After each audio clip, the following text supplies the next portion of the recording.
Alors venons à puisque vous m'avez tendu la perche, mon cher Jean-Claude, venons à cette agression au couteau d'une prof d'anglais par un élève dans le Maine-et-Loire, dans une petite ville près de Cholet. Un gamin de 18 ans, je dis encore un gamin, il a 18 ans, il est majeur, mais c'est quand même un gamin qui agresse sa prof d'anglais. Sandrine Prioul nous a fait le récit tout à l'heure dans le journal de 18h. Écoutez au micro de CNews la maman de l'agresseur. Je m'attendais pas à ça, parce qu'il est calme, il bouge pas, il n'a jamais eu de problème, quoi. C'est un enfant qui est comment vous le décririez, votre fils, madame? Calme et gentil. Il n'a jamais d'actes violents? Non, jamais. Justement, c'est pour ça qu'on comprend pas. Est-ce que vous savez si ça se passait bien au lycée ou pas?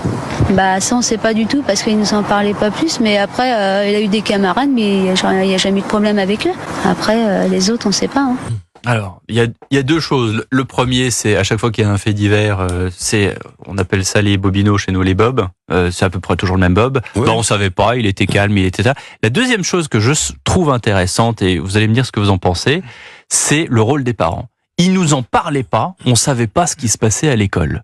Et c'est là peut-être justement le travail du gouvernement, il faut le dire en ce moment, de dire il faut responsabiliser les parents, Paul Melun. Bien sûr, mais le problème c'est qu'on a quelque part défait la charge mentale des parents de l'éducation de leurs enfants depuis des décennies, considérant que c'était à l'école, à l'éducation nationale, voire même à l'État, de s'occuper de leurs chers bambins, passer je ne sais quelle heure le soir ou à l'école. Et ça, or non, effectivement, vous avez raison de le souligner, et le témoignage est assez éloquent. Après, on va pas demander à une mère de famille de dire du mal de son enfant, évidemment, mais en tout cas, le fait qu'elle ne puisse pas détecter les comportements potentiellement violents de son fils et qu'elle dise on sait pas, il nous racontait pas, ça signifie qu'il y a de la part d'un certain nombre de parents une faille éducative et que il est très difficile de réclamer à l'école d'aller combler cette faille éducative ou à l'éducateur sportif ou à l'État ou au centre local d'action sociale. C'est très difficile.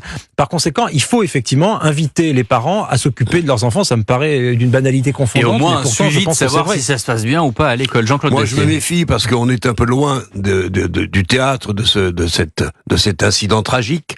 C'est pas très loin, Cholet, Heureusement, la prof n'est pas trop gravement oui, mais touchée, bon, blessée. si ça se trouve, elle va avoir elle est touchée visiblement à la joue, je crois, au visage. Ça peut être. C'est insensé. Oui, qu'un enfant dont la mère dit elle peut être défigurée, je sais pas. Il était très calme, tout s'est toujours très bien passé. Je sais pas s'il travaillait bien à l'école, s'il faisait ses devoirs, bref.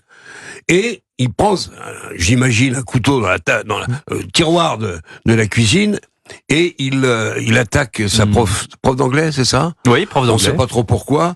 Où il a à ce stade, on sait pas pourquoi. On va finir par se demander. Moi, parfois, je me pose la question quand on travaille dans les médias.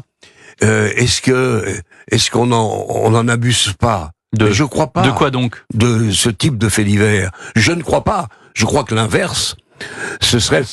Là où on serait fautif, c'est si on fermait les yeux et si on regardait en l'air. Oui. Ce qui se passe. Mais pourquoi on vous l'a reproché? Parfois, oui. Parce que les gens aiment bien les explications simples. Oui. Et donc, parfois, dire, les réseaux sociaux, les télévisions, vous savez parler que de ça, là. Bon, tout ça n'est pas sérieux. Nous avons effectivement un problème qui fait que... Non, mais on va pas s'habituer à une situation dans laquelle, tous les 3 ou 4 jours, il y a un gamin qui sort un couteau. Ce qui est inédit, c'est que ça se produit dans le Maine-et-Loire. Je connais bien la région, je connais bien le Maine-et-Loire, c'est à côté des Deux-Sèvres chez moi. La douceur angevine. La douceur angevine. Mais c'est exactement ça, le chauvinisme revient au galop. Quand on parle de la douceur angevine, on pense au vin de la Loire avec modération, au troglodyte. Mais ça va mais pas on pense pas au coup de couteau.